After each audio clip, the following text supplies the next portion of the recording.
श्रीभद्रलक्ष्मीस्तवम्।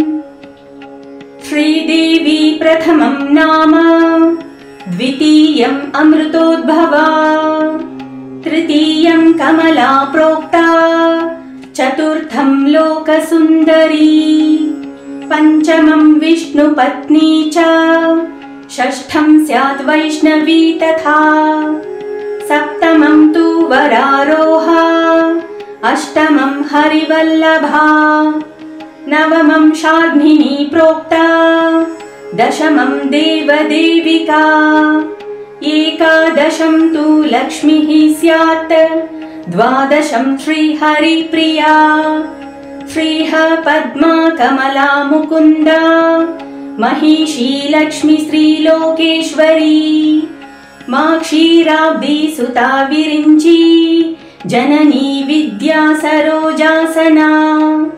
सर्वाभीष्टफलप्रदेति, सततं नामानि ये द्वादश, प्रातः शुद्धतरः पठन्ति, सततं सर्वान् लभन्ते शुभान्।